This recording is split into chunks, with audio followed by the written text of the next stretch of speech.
Et juste de bifurquer, de commencer à parler de ce que je vais dire, je voudrais attirer votre attention sur le fait que l'intervention de notre ami le rabbin et l'intervention de notre ami le protestant, elle va dans le même sens que dans mon intervention.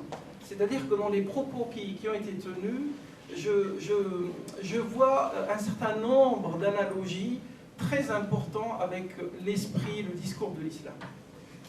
C'est quelque chose qui est frappant, mais qui est récurrent. Hein. On le rencontre bien souvent à travers les rencontres interreligieuses. Bien évidemment, je ne voudrais pas non plus verser dans l'angélisme et dire que tout est parfait, tout est OK, tout est symétrique.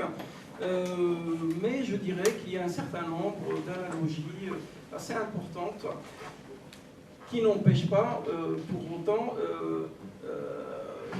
une certaine fracture un peu sur des points majeurs, sur certains points qui sont mineurs, mais cette divergence qui oserait dire qu'elle n'existe pas dans sa propre tradition, dans sa propre religion, encore plus poussée dans sa propre école de pensée. Quand je dis cela, je pense aux nombreux courants de l'islam dans lesquels il y a des divergences parfois qui vont jusqu'à des points de non-retour. Des divergences qui touchent la dogmatique, qui touchent la jurisprudence, qui touchent la pensée. C'est ce qui veut dire que finalement, ce qui nous unit, et de même temps que ce qui nous fait diverger, cette divergence et cette unité, est-ce qu'elle est propre au texte ou est-ce qu'elle est propre aux hommes? C'est toute la question. C'est ce qui me pousse à la question suivante. Faut-il toucher les textes? Alors je répondrai tout de suite. Oui, il faut toucher les textes. Mais attention, ma réponse n'est pas encore complète. Non, il ne faut pas toucher au texte. Alors quand je dis ça, bien évidemment, je m'inscris dans la tradition musulmane. Je ne voudrais pas déborder sur ce que je ne connais pas. Mais dans la tradition musulmane, le texte, avec un T majuscule, les textes sacrés ou les textes saints, selon les traditions, selon les traductions également, ils sont sur deux niveaux. Un niveau qui est figé et un niveau qui est perfectible. Le figé, il est de l'ordre de 10-15%, et le perfectible, il est de l'ordre de 85-90%. On ne touche pas à la partie figée, c'est-à-dire les grandes lignes, la structure, l'ossature qui porte l'esprit de l'islam, de la religion. Le reste, on y touche autant qu'on peut.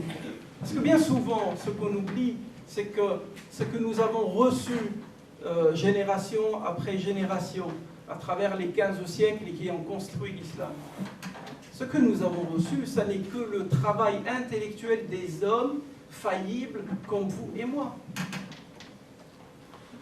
Bien évidemment, pour des raisons politiques et pour des raisons idéologiques, on essaie de dire que cette transmission du savoir, c'est un savoir sacré qui a été donné de la bouche du divin à son ange Gabriel, à son prophète, à ses compagnons et aux hommes qui les ont suivis derrière. C'est complètement fou. Il y a dans l'islam un texte sacré qui est le Coran, qui, pour les musulmans, c'est un texte divin intangible, et il y a derrière tout un travail intellectuel qui n'est rien d'autre que l'œuvre des hommes. Des hommes qui peuvent très bien soit eu raison, soit eu tort. Et quand je dis raison, ils peuvent très bien avoir eu raison à 50%, 60%, 70%, peut-être 100% sur certaines questions. La deuxième question qui est fondamentale, qui est importante, on parle ici de texte. Il va falloir d'abord définir dans la tradition musulmane qu'est-ce que c'est que les textes. Et j'entends par là les textes avec un T majuscule, c'est-à-dire les textes sacrés.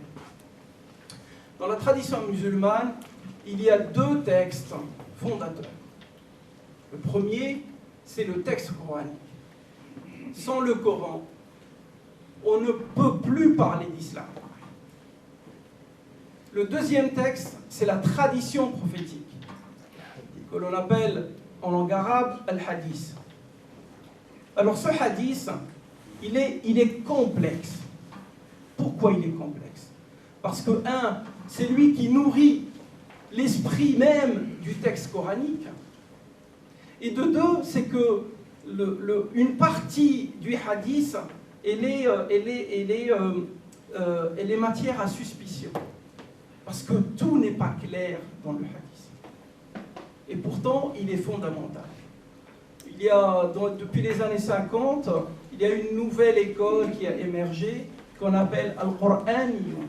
Le Qur'aniyoun, qu'on peut traduire par les coranistes, c'est-à-dire des gens qui travaillent uniquement au niveau de la lettre du Coran. Et à ne pas confondre avec les littéralistes dont on parle bien souvent dans les médias, parce que ce type de littéraliste dont on parle dans les médias, il va falloir changer la terminologie, parce qu'ils ne sont pas littéralistes, mais ce sont des analphabètes, voire des semi-analphabètes au meilleur des cas. Parce que lorsqu'on travaille les textes, et ça, notre ami Yann, il avait exposé son point de vue depuis la tradition judaïque, lorsqu'on approche les textes. Ça, c'est une règle fondamentale. N'approche pas les textes qui veut. Les textes, c'est une affaire de spécialistes. Travailler les textes, ça exige des recherches de plusieurs décennies, avec une maîtrise à la base de la langue arabe. Et pas seulement de la langue arabe qu'on étudie aujourd'hui, parce que mon collègue à ma droite, il en a parlé, mais on parle bien d'un arabe qui est pré-islamique, parce que la langue, elle subit ce qu'on appelle un glissement des sens. Le mot, le terme qu'on entend aujourd'hui ne veut pas forcément dire la même chose qu'il y a 1500 ans, ne veut pas dire la même chose que dans un contexte géographique. Vous vous déplacez dans le temps, vous vous déplacez dans l'espace, les termes changent. Alors si vous arrivez avec un dictionnaire qui a été édité il y a une dizaine ou une quinzaine d'années et que vous essayez de comprendre ce que raconte le Coran, vous n'avez pas fini de tourner. Hein. Et bien souvent, dans des conférences, on entend des gens qui se lèvent, tout fiers, et qui disent, vous savez, cher monsieur, j'ai acheté le Coran il y a 2 semaines, alors je l'ai lu, j'ai rien compris. Ça, c'est la première chose qu'il dit, je n'ai rien compris, mais il continue derrière. Mais laissez-moi vous dire qu'il y a tellement de violence là-dedans, vous savez. Ah, très bien, bon. Si je dois répondre à cette question, il va falloir une autre conférence. Donc ne touche pas au texte qui veut. Ça c'est un. Donc je disais que les textes fondateurs en islam, nous avons le Coran et nous avons la tradition prophétique. Je voudrais commencer par la tradition prophétique. La tradition prophétique, elle est très importante. Pourquoi? Parce que si vous vous attaquez au texte coranique et que vous essayez de comprendre, et je donne un exemple. Vous prenez n'importe quelle page dans le Coran et vous tombez sur le verset suivant, faites la prière. C'est comme ça que c'est dit. Faites la prière.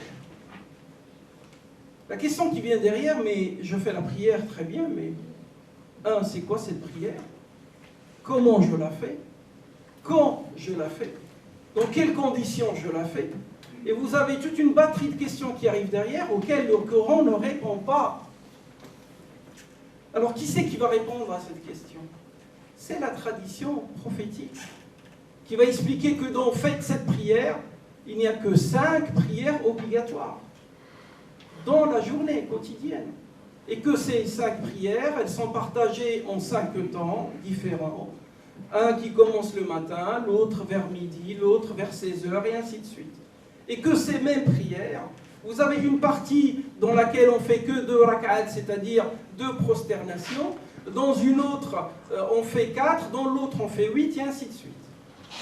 c'est cette même tradition prophétique qui va vous expliquer qu'une partie de la prière, elle se fait dans une lecture silencieuse et une autre dans une lecture à voix haute. Donc il y a des spécificités dans la tradition prophétique qu'on ne retrouvera pas dans le Coran. Et à partir de ce constat, on dit que une partie de la tradition prophétique, elle joue le rôle de complément par rapport à ce qui est écrit dans le texte coranique. Donc nos amis les coranistes, quand ils viennent dire « moi, je ne fais et je ne crois que ce qui est dit dans le Coran », ben, ça bloque tout. Parce qu'il y a tellement de choses qui ne sont pas citées dans le Coran et que nos amis coranistes ne trouveront pas donc réponse à leurs questions. Un deuxième exemple pour mieux illustrer, quand on parle de l'aumône obligatoire, dans le Coran, il dit « faites l'aumône ».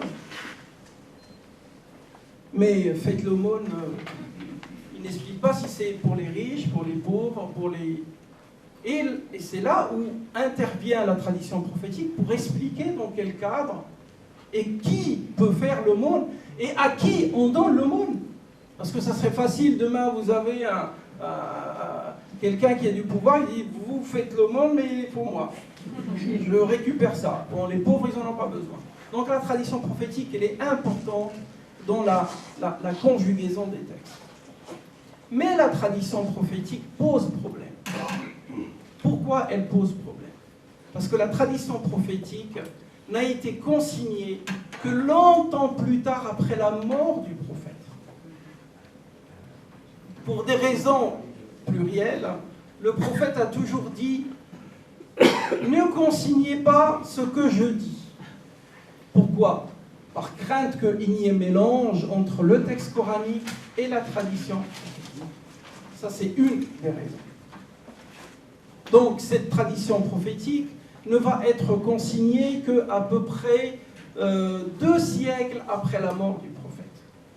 Bien évidemment, les défenseurs de l'école du hadith, ils vous diront que les compagnons, ils ont fait très attention au hadith et qu'ils le connaissaient par cœur et que ça a continué comme ça jusqu'à ce que une nouvelle école émerge et qu'elle consigne tout par écrit. Je veux bien les croire.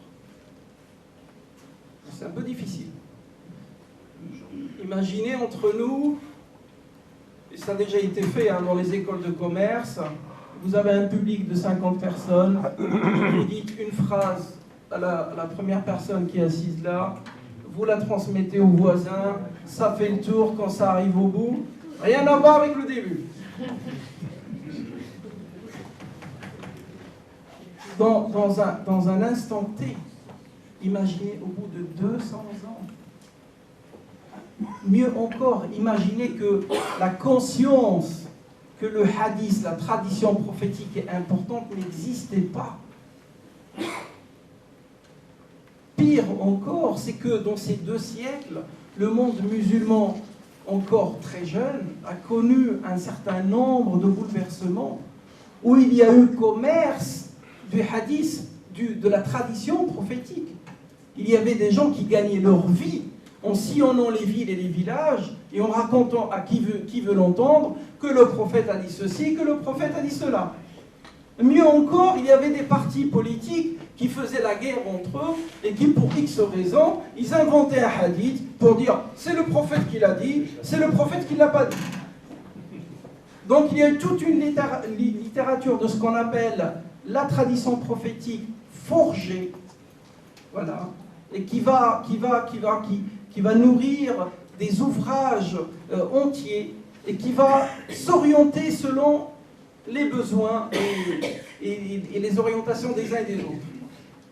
Bien évidemment, ce que je décris là ne veut pas dire que la tradition prophétique que nous avons aujourd'hui, elle est à 100% à mettre à la poubelle. Loin de là. Il y a une bonne part de cette tradition prophétique qui est authentique et sur laquelle on peut travailler. Mais ça rejoint de la même façon que l'approche du texte coranique ne peut toucher à la tradition prophétique que les spécialistes. La religion, la réflexion sur la religion, c'est une question de spécialistes. Les semi-spécialistes, les pas spécialistes du tout, n'ont pas à toucher à ça. Et je ne suis pas le premier ni le dernier à le dire ou à l'avoir dit. C'est quelque chose qui est inscrit dans les règles de la théologie musulmane. Les choses sont tellement complexes qu'il faut faire attention à ce qu'on dit, à ce qu'on interprète, à ce qu'on produit. Je disais tout à l'heure que la tradition prophétique pose problème et qu'elle a été consignée au bout de 2 siècles à peu près. Et c'est là où on va avoir la naissance de la littérature qui existe aujourd'hui, qui est le socle de ce qu'on appelle la science du hadith. Et ce sont les 9 livres fondamentaux qui sont celui de Ibn Hanbal, Al-Bukhari, Muslim, Ibn Majah, Abu Daoud, At-Tirmidhi, An-Nasa'i et Al-Hakim et enfin Al-Bayhaqi. Donc ces 9 ouvrages forment l'école de ce qu'on dit l'école du hadith. Mais ces mêmes ouvrages posent problème également. Et je ne vais pas revenir sur les 9 ouvrages, mais je prends le plus en vue, qui est celui de Al-Bukhari. Aujourd'hui, dans plusieurs idéologies, vous n'entendrez parler que de Al-Bukhari. Ils appellent ça Sahih Al-Bukhari, c'est-à-dire la tradition prophétique produite par Al-Bukhari et qui est 100% authentique. Je ne mets pas en cause ce qui est dedans, mais d'un point de vue textuel et historique, lorsqu'on prend, parce qu'en même temps que je suis islamologue, je suis codicologue, et pour ceux qui ne savent pas ce que c'est que la codicologie, c'est l'étude des manuscrits, c'est-à-dire de l'information depuis ses sources écrites manuscrites. Vous prenez les manuscrits les plus anciens et les plus connus de Bukhari, et vous découvrez que, il y a plusieurs versions distinctes, dans laquelle une première, vous allez trouver par exemple 2500 hadiths, et dans la deuxième, la troisième ou la quatrième, vous allez en trouver plus ou moins. Dans les mêmes versions, vous allez trouver que quelques passages du hadith sont plus longs, d'autres moins longs, et ainsi de suite, et ainsi de suite. C'est-à-dire que ce travail-là, d'aller à la pêche de l'information authentique, exige du chercheur d'aller aux sources et ne pas s'arrêter juste par dire oui, ça a été dit avant, oui, les anciens, ils ont déjà travaillé sur ça. Non, mes chers amis, le monde musulman, sur les 2 siècles au moins, les 2 derniers siècles au moins, il a subi beaucoup de problèmes et qui ont touché jusqu'à sa construction intellectuelle.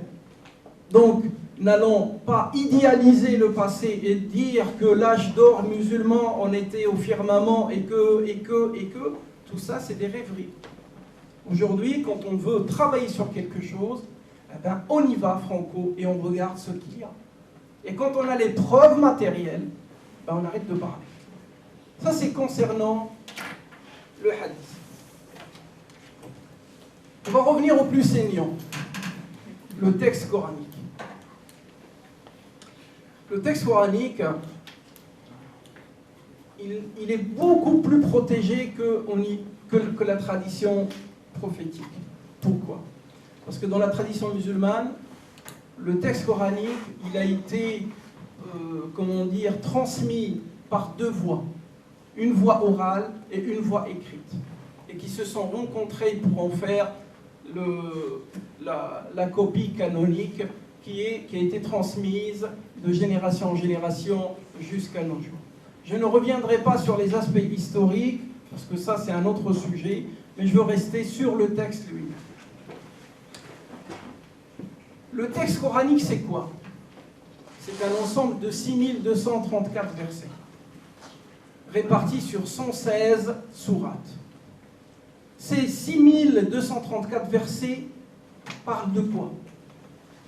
Ah ben et ça c'est la part du lion, ils vont essayer d'apporter la preuve d'existence du divin.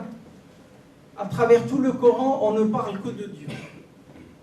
Parce que si vous ne croyez, c'est-à-dire une invitation à faire croire en Dieu. Parce que si vous ne croyez pas en Dieu, tout le reste tombe. La deuxième partie, elle va parler de ce bas monde. Des choses qui sont dans la vie. Les plantes, on va dire la création divine. Une troisième partie va parler de l'au-delà. C'est-à-dire, elle va essayer de répondre à certaines questions existentielles. Pourquoi nous sommes ici? Qu'est-ce qu'on va devenir? Le paradis, l'enfer, le camp des gentils, le camp des méchants, et ainsi de suite. Une autre partie, elle est purement historique. Elle relate l'histoire des peuples, des prophètes, tant anciens que de la même façon qu'elle relate une partie de la vie du prophète et des compagnons et de sa vie sociale, politique et culturelle.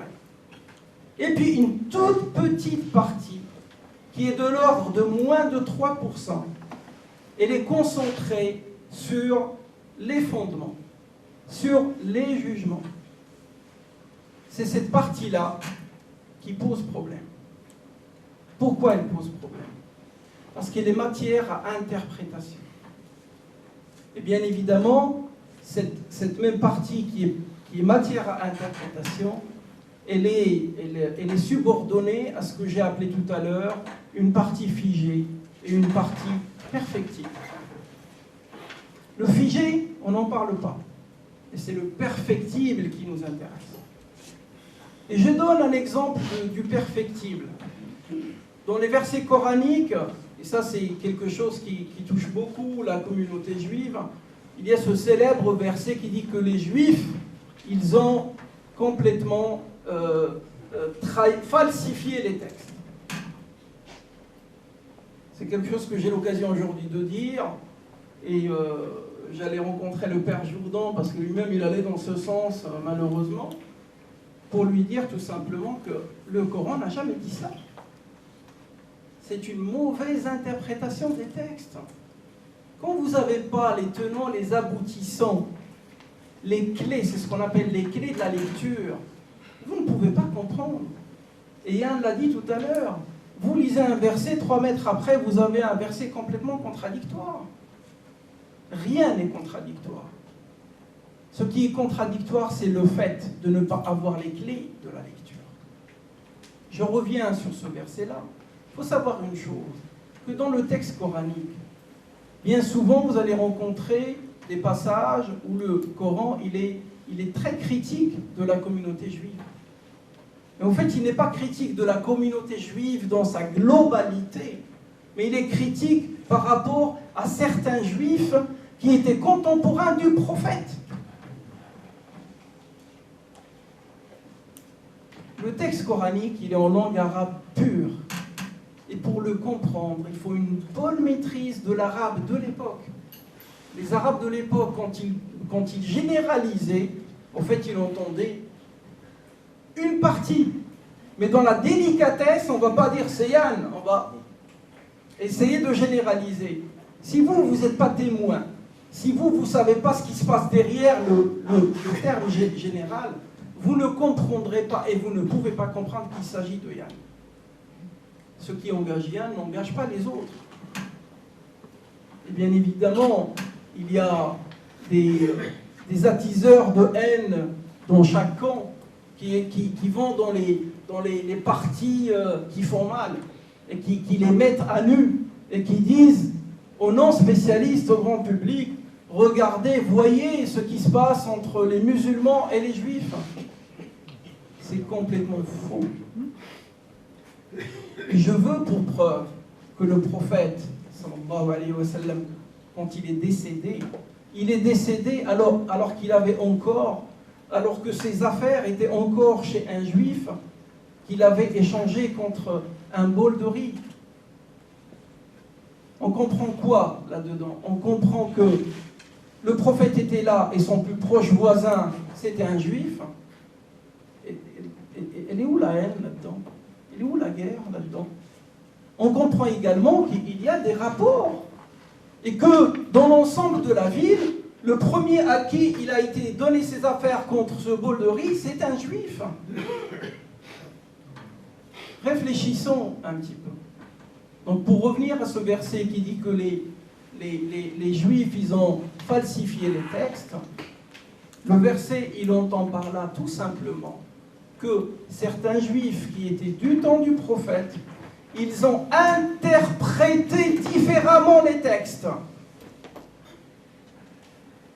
Et une grande différence entre falsifier un texte écrit et donner une interprétation qui va dans un sens ou qui va dans un autre, pour des raisons politiques ou idéologiques ou je ne sais pas quoi.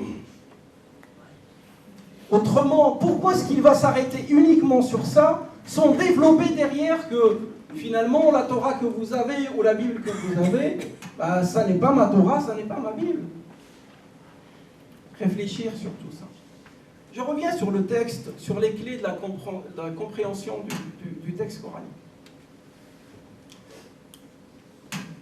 Les clés de la compréhension du texte coranique, elles sont subordonnées à une centaine de disciplines différentes qui seules permettent de comprendre ce que entend ou sous-entend le texte. Je ne vais pas tous les énumérer, mais je donne quelques exemples. On a c'est ce qu'on appelle dans la langue arabe al-khas et l'am, c'est-à-dire le particulier et le général. Et j'entends par là le verset qui dit « Faites la prière, donnez l'aumône ». Quand vous dites « Faites la prière » ou « Donnez l'aumône », on est dans le particulier et on est dans le général. On a également le fermé et l'ouvert. Et là, pour exemple, dans le fermé et dans l'ouvert, un verset qui dit « Donnez... Faites un repas à 60 nécessiteux. » Ouvert, il n'explique pas. Il ne donne pas le profil des nécessiteux. Ça, c'est une approche qui est ouverte. Fermé, on la retrouve dans un autre verset qui dit « Faites le jeûne pendant 3 jours consécutifs. » Il y a également l'abrogeant et l'abrogé. Il y a également l'énoncé et l'annoncé. Il y a également le figé et le perfectible, et ainsi de suite, et ainsi de suite, et ainsi de suite. Plus d'une centaine de disciplines qui rentrent en jeu pour expliquer ce que c'est. Et enfin, parce que je vois que le temps, il nous court après, au niveau du terme lui-même, j'ai recensé plus de 26 entrées différentes qui aident à comprendre le terme lui-même. Et cette matière-là permet de mieux interpréter des termes qui sont en circulation et d'actualité aujourd'hui, comme le djihad, comme le kufr. Le kufr, c'est l'hérésie. Comme le fameux verset qui dit frappez vos femmes. Parce que les traductions aussi, le nombre de dégâts qu'ils ont fait. Et sur ces 26 clés qui permettent d'expliquer le terme en lui-même, je voudrais parler juste du contexte. Il y a des termes, si vous les sortez du contexte, vous ne les comprenez plus. De la lecture coranique. Il faut savoir que le Coran se lit de 13 manières différentes. 13 manières différentes. Si vous ne connaissez pas les différentes lectures, vous passez à côté de la meilleure compréhension du verset ou du terme. Il y a également le rasm. Le rasm, c'est l'écriture, la façon comment sont écrits les mots. Je donne un exemple. Dieu, quand il parle de la femme dans le Coran, il fait la différence dans le rasm, dans l'écriture, entre la femme qui est une femme quelconque et puis la femme qui est noble. Alors la première qui s'écrit avec on n'a pas de tableau, un T fermé, pour décrire celle qui est noble, c'est écrit avec un tas qui est ouvert. Et il y a des nuances comme ça. pour faire la différence entre... Alors quand vous passez sur ce terme et que vous n'avez pas idée que derrière le rasl, il y a des trésors cachés, vous interprétez bancalement. Il y a également la policing, bien sûr. Et là, c'est tout un... Bien, je vois que le temps il passe très vite. Je m'arrête là et je vous dis merci de votre écoute.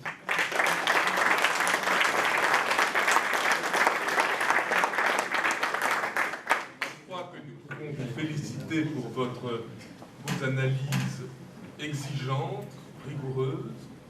Si ce type d'analyse se répand dans l'islam, je crois qu'un avenir est possible, un bel avenir de coexistence entre nos trois religions. En un sens, j'espère que votre propos est prophétique. Vous faites apparaître un problème qui jusqu'à présent n'avait pas tellement apparu. L'interprétation pose la question de l'interprète. Voilà, n'est-ce pas? N'approche pas les textes qu'il veut. C'est vrai que l'exactitude des textes, la connaissance, l'accumulation de connaissances est une valeur très chère à la tradition juive. Il y a effectivement la notion de l'interprète autorisé. Les rabbins n'étaient pas n'importe qui, c'était une élite. Enfin, historiquement, on le sait d'ailleurs. Les rabbins ont mis beaucoup de temps à s'imposer. C'est intéressant d'ailleurs sociologiquement. Le mouvement rabbinique s'est développé après la destruction du temple. Et là, il y a eu un changement de logiciel complet. Le temple était une religion de sacrifice, où en gros un peuple de campagnards montait 3 fois l'an à Jérusalem à apporter son mouton ou sa chèvre, et si on n'en avait pas, on pourvoyait sur place. Et puis avec une caste de spécialistes en quelque sorte, qui étaient les prêtres, les grands prêtres, les lévites, etc. Donc tout ça, une religion un peu organisée fonctionnellement en différentes parties. Et puis tout ça a disparu.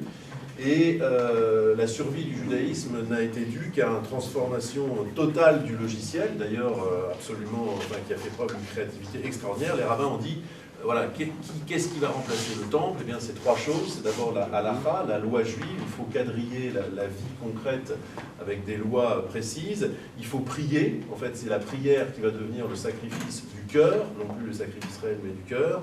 Et puis, essentiellement donc la prière et les sacrifices qui ont fonctionnellement remplacé le temple. Donc ça n'a pas été simple d'installer ça. La halakha a été une immense entreprise intellectuelle, effectivement, pour déduire des versets. Là, je retrouve quelque chose de très proche. C'est vrai que quand on lit la Bible, c'est plein de trous. Donc les trous vous ferez ceci, voilà, tu tueras de la manière dont je t'ai prescrite, dit la Bible, et il n'y a nulle part dans la Bible la manière dont je t'ai prescrite précisément. Donc toutes les questions, comment, quand, combien, qui, quoi, combien de fois par jour, etc. Toutes ces matières sont effectivement déduites après, avec des raisonnements extrêmement précis et compliqués, et avec des controverses, encore une fois, et donc des règles qui déterminent qui, à partir d'une controverse, peut avoir l'avantage sur l'un et sur l'autre, et ceci à l'infini. Donc c'est effectivement extrêmement compliqué. Maintenant, aujourd'hui, bon, c'est vrai que l'accès au texte reste difficile. Étudier le Talmud, ça suppose de connaître l'hébreu, mais encore plus l'araméen, qui est une langue pratiquement morte, enfin une langue qui est encore vivante dans la liturgie de certaines personnes au Moyen-Orient. Donc effectivement, il y a un effort intellectuel important qui demeure, mais je ne sais pas si effectivement l'image du spécialiste est la première réalité qui s'impose. Je dirais que dans le dispositif d'études juives, cette difficulté, je ne dirais pas, est contournée, mais est aménagée, en tout cas, par la controverse. La manière, par exemple, traditionnelle d'étudier les textes, le Talmud, c'est la chavruta, c'est-à-dire un binôme de 2 personnes. Et donc, dans la contradiction, on est censé, alors l'un est censé, en général, les binômes ne sont pas toujours de force égale, mais l'un est censé apporter son savoir à l'autre, et la contradiction encore est chérie comme l'un des moyens d'aller plus profondément dans le texte. Donc c'est pas directement un rapport d'autorité d'un sachant par rapport à un texte, encore que ce soit une couche très très importante, parce qu'il y a y a quand même un certain nombre de choses à maîtriser, de clés à maîtriser, et ça s'étudie pendant des années. Mais une fois que c'est plus ou moins pourvu, c'est vraiment l'affrontement de l'un et de l'autre qui vont déterminer ce qu'est une étude vivante. Encore une fois, sans nécessairement de conclusion. L'étude est une activité en soi. Voilà, je sais pas, il y a peut-être une moindre importance, en tout cas aujourd'hui, accordée à l'autorité, encore qu'elle soit nécessaire, enfin, et le savoir soit nécessaire, mais il y a des cours de Talmud qui sont manifestement à Paris aujourd'hui de niveaux très différents, et l'étude n'en est pas moins précieuse, je veux dire, entre deux, je ne veux pas dire deux ignorants, parce qu'effectivement, avec de l'ignorance, on ne fait pas grand-chose, entre deux personnes qui ne sont pas nécessairement des rabbins ou qui n'ont pas étudié des dizaines et des dizaines d'années, l'étude reste profitable quand même.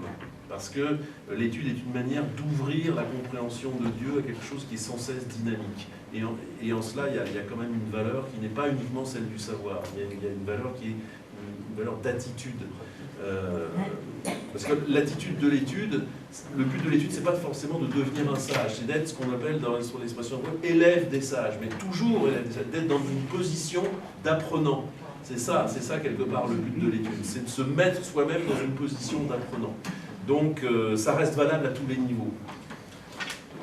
Dans le christianisme, la réponse doit être diverse. Je le disais en commençant tout à l'heure, un catholique, normalement, doit lire la Bible avec en arrière-plan ce qu'on a dit. Le magistère, vous savez bien que quand les dominicains ont fondé l'école biblique et archéologique de Jérusalem, justement, recherche sur le texte biblique, ils ont eu quelques ennuis au départ. Mais il est vrai aujourd'hui que depuis Vatican II, les choses se sont largement ouvertes et que tous les catholiques, enfin, je connais beaucoup de catholiques qui lisent la Bible sans être des spécialistes tout le temps, mais avec quand même une volonté de s'instruire. Je crois qu'on se rejoint volontiers.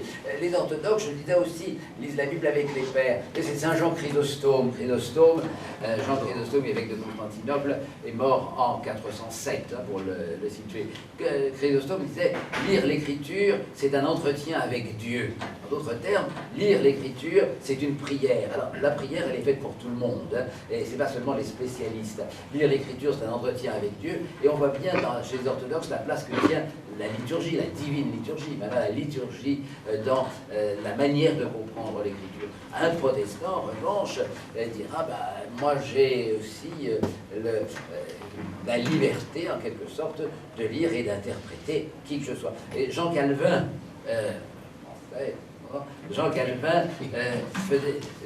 appelle à une notion qu'on appelle le témoignage intérieur du Saint-Esprit, où quand on lit la Bible, eh bien, il faut imaginer, quel qui que nous soyons, même le plus niais, n'est-ce pas, le Saint-Esprit peut, il y a un témoignage intérieur, une illumination qui vient de Dieu lui-même, en quelque sorte, pour aider à comprendre. C'est-à-dire que chacun lit la Bible à sa manière et comme il le veut. Alors, d'où, effectivement, une certaine latitude d'interprétation. Mais j'ai peut-être été tout à l'heure un peu rapide en parlant de ça. Il y a chez les protestants et ensuite chez les évangéliques une lecture beaucoup plus fondamentaliste de l'écriture, où je n'interprète pas.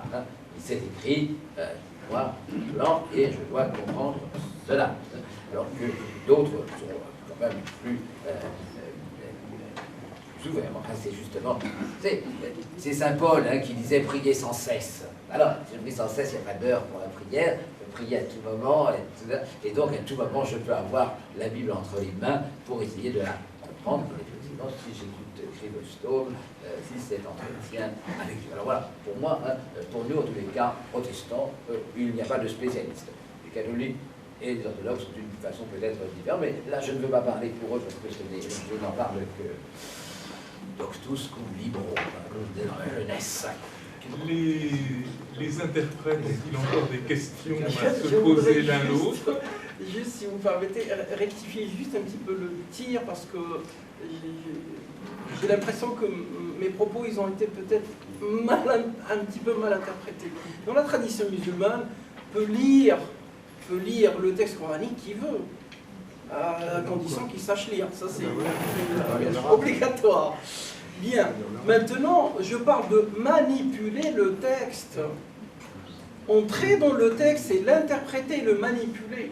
Et expliquer au public ce que ce verset veut dire et ce que ce verset veut dire. Si vous n'avez pas les clés pour pouvoir entrer dans le texte et l'interpréter, eh ben, vous êtes bancal.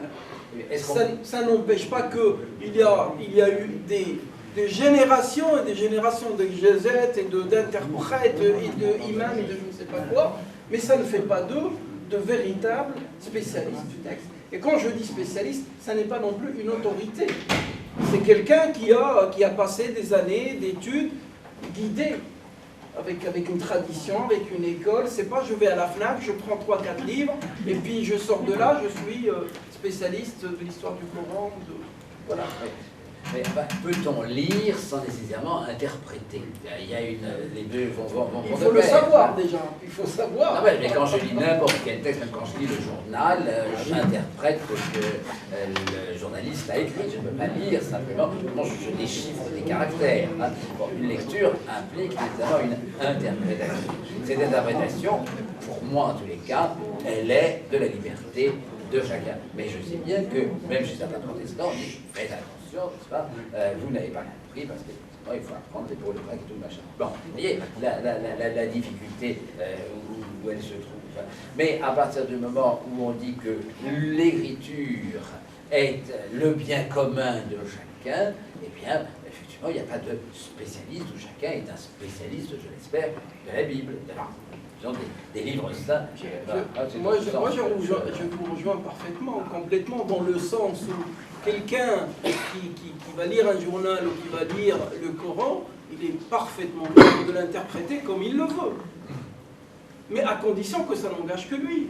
Et que son interprétation, il n'en fasse pas, que demain il va dans le public et puis qu'il explique aux gens que son interprétation à lui, qui n'engage que lui, est l'interprétation.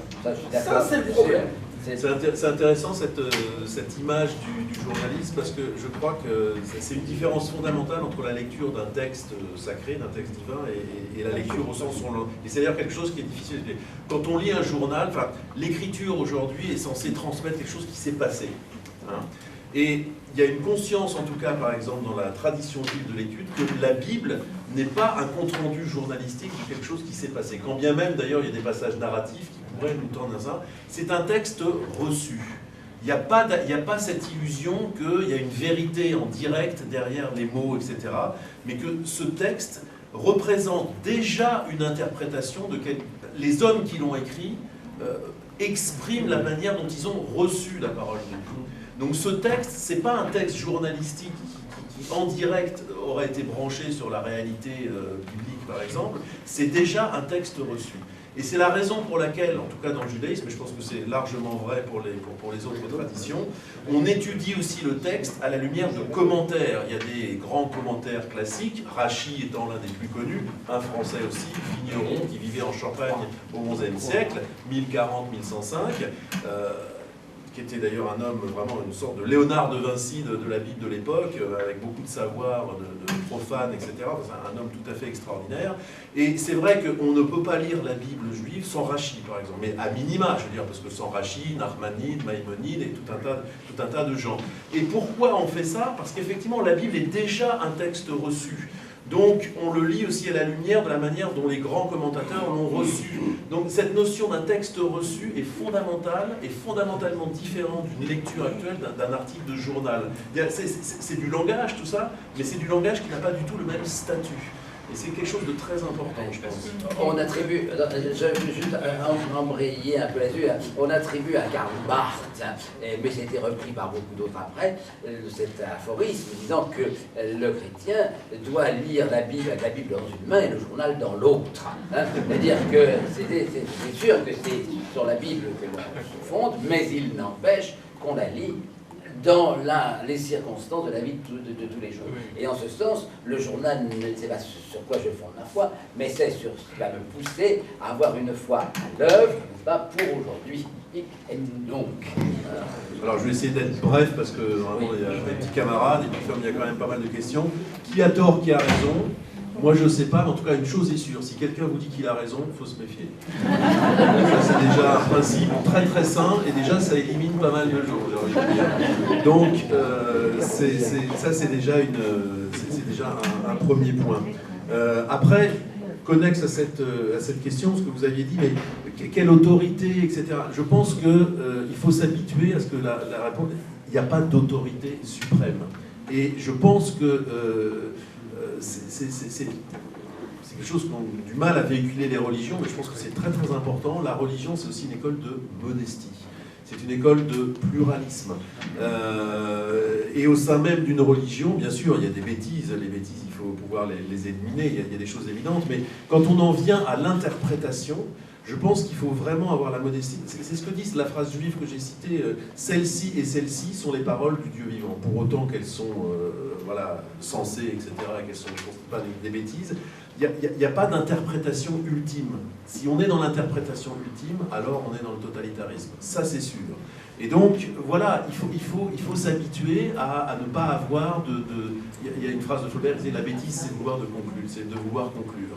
Je pense que la religion est une école de modestie en ce sens. La modestie, la bêtise, il n'y a pas de conclusion systématique à toute discussion, parce que dans une interprétation humaine, si elles sont étayées, elles sont argumentées, il y a un moment où voilà, ça reste ouvert et il faut pouvoir laisser certaines choses ouvertes. Ce qui me fait penser à ça, c'est une phrase d'un professeur d'hébreu qui m'avait mis à l'aise tout de suite. L'hébreu, c'est une langue difficile, infinie, j'imagine, comme l'arabe, etc. Et on voudrait... Enfin, on a toujours celui qui apprend l'hébreu, comme toute science, je pense que ça pourrait être valable sur les mathématiques, etc. On a toujours le fantasme d'avoir le savoir parfait, le point final où on dirait « ça y est, je l'ai ». Et elle m'avait tout de suite mis en disant « il faut imaginer l'hébreu comme une activité ». L'apprentissage, c'est une activité. Et d'un seul coup, enfin, je veux dire, ça rend les choses beaucoup plus ouvertes. Il n'y a pas un point final où on pourrait dire je sais ou je ne sais pas. C'est une activité. Je pense que l'étude des textes religieux, c'est une activité sociale qui s'étudie de manière contradictoire, avec des maîtres différents. On suit un maître pendant quelques années, et puis après, quelque part, on a fait le tour. C'est pas qu'on a réellement fait le tour de ce maître, mais simplement on a besoin d'autre chose.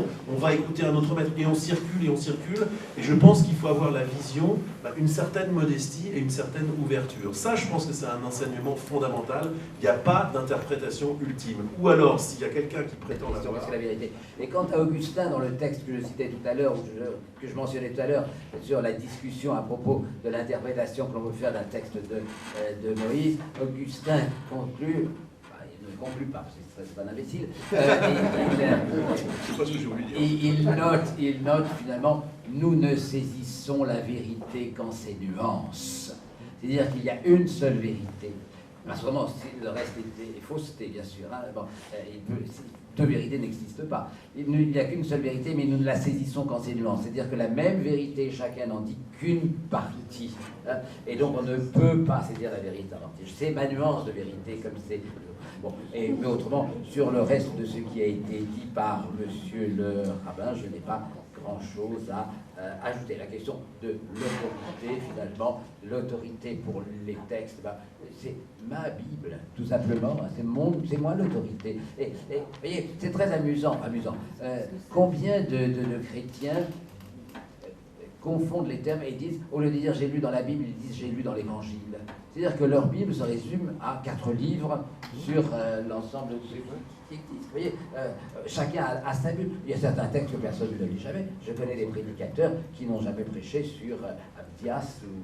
Vous voyez, bon, je ne sais pas si les rabbins le font, mais vous voyez, il y a des livres qu'on connaît quasiment par qui a déjà lu Jude. Bon, vous voyez. Merci. Je vais essayer de répondre à la première question sur les spécialistes.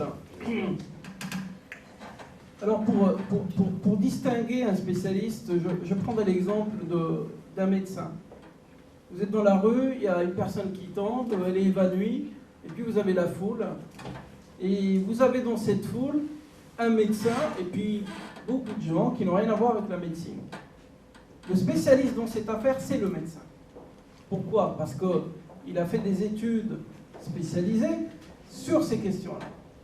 Maintenant, vous allez prendre quelqu'un qui aime la médecine. et qui lit des livres, et qui va dans les conférences, et qui. Moi, je connais un ami personnellement qui en sait tellement sur la médecine que lorsqu'il me parle à moi, j'ai l'impression que c'est un médecin. Mais moi, je ne suis pas médecin. Je suis incapable de voir derrière ce savoir, qui au fait n'est pas savoir, c'est un cumul de culture, et il a brassé à droite et à gauche. Et je ne suis pas médecin pour pouvoir dire si cette personne, elle est médecin ou pas. Lorsqu'il s'agit de religion et de texte, c'est la même chose. Vous allez entendre dans la rue un certain nombre de prédicateurs, d'imams autoproclamés, de spécialistes autoproclamés qui vont parler de l'islam, des textes. Mais moi, personnellement, je sais lire dans ce qu'il dit. J'arrive à prendre la température, à voir l'épaisseur de sa connaissance. Mais quelqu'un qui n'a pas le bagage qui va avec, il ne le voit pas. Il ne le voit pas. Vous mettez devant moi quelqu'un qui maîtrise l'informatique. D'accord ? Ben, je vais être ébahi tout de suite. Waouh, tout ce qu'il sait faire. Et quand vous mettez un programmateur ou un véritable ingénieur en informatique, qu'il regarde et qui va me dire, mais c'est un amateur, c'est un petit joueur. Vous voyez, c'est la même chose. Maintenant, dans les spécialistes, il y a spécialistes et spécialistes également. Après, c'est des niveaux. Et c'est là où la modestie, elle intervient. Parce qu'en fait, le spécialiste, c'est quoi? C'est tout simplement un érudit. C'est quelqu'un qui a travaillé sur une question de façon... On la retrouve d'ailleurs dans les sciences islamiques, on appelle ça l'istiqra. L'istiqra, c'est quoi? C'est quelqu'un qui a travaillé une question dans sa globalité, non pas à 100%, mais qui avoisine les 90-95%, parce que qui peut prétendre maîtriser une chose à 100%? Eh bien, ce dégradé de spécialiste, c'est lui qui va permettre de faire la différence, de voir exactement où vont les orientations et comment interpréter la chose. Et vous avez fait allusion au verset que moi j'ai critiqué. Toute la différence entre moi qui, très modestement, je dis je suis spécialiste de ces questions-là, c'est que moi je pourrais expliquer pourquoi j'ai choisi cette école et cette orientation dans mon interprétation. Et sur quel point ce monsieur-là ou cet exégèse s'est trompé. Quelqu'un qui n'est pas spécialiste ne peut pas le faire. Voilà, aussi simple que ça. Alors effectivement, les questions se rejoignent. J'ai envie de prendre l'image de la musique, qui va me servir à répondre aux plusieurs questions. Il n'y a pas de nécessité d'être spécialiste. Je veux dire, on peut très bien être un honnête homme et vivre une vie absolument fantastique, être un médecin formidable, il n'y a aucune nécessité à être un spécialiste. On peut aimer la musique et on peut pratiquer la musique. Et je veux dire, il y a autant de valeur si vous n'êtes pas un pianiste professionnel ou si vous n'êtes pas un violoncelliste professionnel, mais vous aimez la musique, et très bien pour vous, ça va vous guider votre vie, ça va vous animer toute votre vie, et je veux dire, personne n'ira vous reprocher de ne pas être pianiste professionnel, de ne pas être ceci. Je veux dire, voilà, la religion c'est pareil. Je veux dire, on peut ressentir des choses, on peut lire à son petit niveau, on n'est pas un spécialiste. Alors, la chose importante, c'est jamais de se prendre pour ce qu'on n'est pas, ou de ne pas se prendre pour ce qu'on est. Enfin, je veux dire, en tout cas, voilà, chacun a sa place, mais il n'y a aucune nécessité à la limite d'être spécialiste. Enfin, je veux dire, voilà, je pense une réponse très globale à votre question. L'être humain a autant de valeur. On est tous des créatures de Dieu, qu'on soit spécialiste de quelque chose ou spécialiste de rien. Je veux dire, ce qui détermine la valeur des hommes, après, c'est un comportement éthique, c'est pas être un salopard dans la vie, c'est ceci, c'est cela. C'est ça qui est important. Enfin, je veux dire, là, on parle parce que, voilà, on est invité, on réfléchit plus spécifiquement sur les textes, sur l'approche des textes, sur des traditions qui sont millénaires. Je veux dire, on parle au nom de tous nos ancêtres. Comme on dit, on est des nains posés sur des épaules de géants. Ça, c'est une phrase de la tradition juive qui est reprise, etc.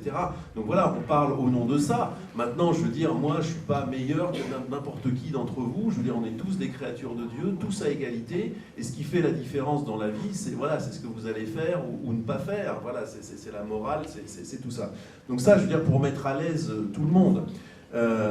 Maintenant, sur cette très très belle idée d'une unité, je pense que c'est une fausse bonne idée. C'est comme la musique précisément. On aime la musique. Mais maintenant, je veux dire, la musique, elle passe par des instruments. On ne peut pas être en contact avec la musique directement. On ne peut être en contact avec la musique que par un instrument. Et là, les choses se corsent, parce que l'instrument, il faut l'apprendre. Et voilà, quand on est face à un piano, on a beau aimer la musique, je veux dire, si on ne s'entraîne pas à des heures et des heures et des années et des années et des années, à plein de niveaux différents, eh ben, on n'arrive pas à produire de la musique.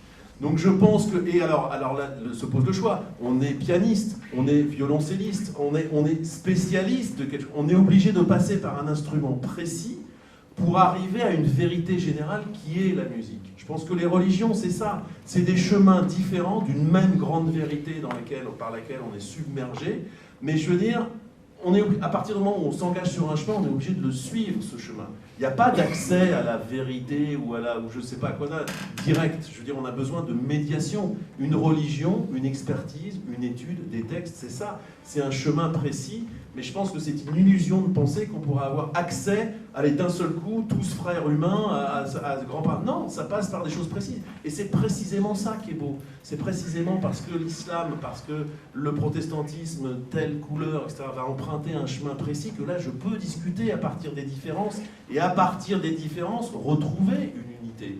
Un orchestre, je veux dire, quand un piano joue avec un violon, alors là, ça commence à devenir vraiment très beau. Mais je veux dire, le type qui a étudié le piano, il s'est enfermé pendant 10 ans, il a tapé sur son piano, et celui qui a fait du violon, il a fait quelque chose de différent pour arriver à une... Je pense que l'image est assez, est assez claire.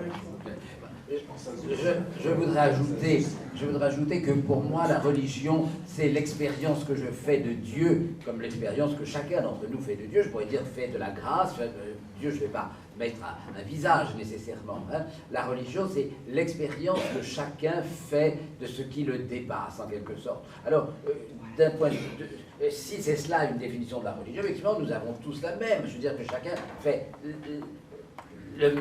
la même expérience, enfin, et conduit à faire la même expérience, puisque l'expérience est chaque fois personnelle. Mais il n'empêche que ma manière d'appréhender les choses n'est pas nécessairement la même que celle de mon voisin de droite ou celle de mon voisin de gauche. Et en ce sens, nous avons des religions qui ne sont pas une. Hein. Mais ça, c'est la liberté que j'ai de prier, comme je l'entends, avec les moyens qui sont les miens, avec les grâces qui m'ont été faites. Mais en tant que... Moi, je suis pasteur. Le pasteur n'est pas un clerc, il n'y a pas de clergé chez les protestants. Vous savez, je suis celui qui est chargé par la communauté de prêcher. Ma prédication, c'est la manière que j'ai d'essayer de conduire les fidèles, n'est-ce pas, à se colter au texte biblique pour l'entendre, pour que chacun puisse l'entendre, ce texte lui parler.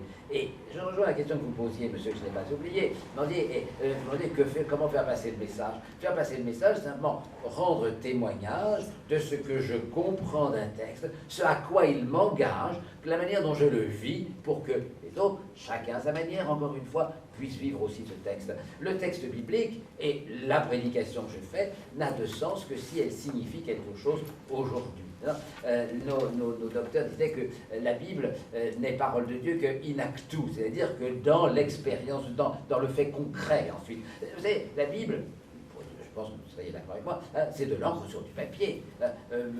Mon livre, la Bible, si je le jette au feu, elle brûle. Est-ce que la parole de Dieu brûle? Elle demeure pour l'éternité. Bon. Alors, vous voyez, c'est-à-dire que ce livre est bien un livre. Brûlons-nous. Mais justement, vous voyez, c'est quand elle signifie quelque chose pour ma vie de chaque jour. C'est dans ce sens que je voulais dire. Alors, on n'a pas besoin d'être spécialiste pour ça. Peut-être le spécialiste est utile pour conduire ceux qui l'écoutent à mieux comprendre. J'ai bien dit qu'il fallait comprendre le texte aussi dans son contexte. J'ai fait des études pour essayer de aider à comprendre ce contexte, à comprendre les mots, on fait de la philologie, etc. Vous voyez, mais je ne suis... pour moi, le pasteur n'est pas différent des fidèles, des paroissiens auxquels il s'adresse. Hein. Simplement, il a une fonction plus particulière. C'est tout. Hein. Mais dans la communauté, d'autres ont une grande... Parler de musique, l'organise a une fonction aussi. Et, on disait que Bach est le 5e évangéliste. Hein, le 5e évangéliste, bon, c'est-à-dire que la musique conduit la prière, conduit le culte. Bon, peut être d'autres instruments de musique que l'orgue, hein, mais ça peut être même le chant tout simplement, hein, la maudit, n'est-ce pas? Vous voyez, je veux dire, mais tout ça c'est pour essayer de faire passer un message, c'est-à-dire pour entraîner chacun à vivre une expérience. Voilà. Je pense que mes collègues ont été très clairs, donc je ne vais pas en rajouter encore. Merci. Bon, Monsieur Difrat, l'Ijtihad, est-ce que vous pouvez donner peut-être un bref aperçu en privé peut-être? oui, peut-être. Y a-t-il une personne qui veuille conclure?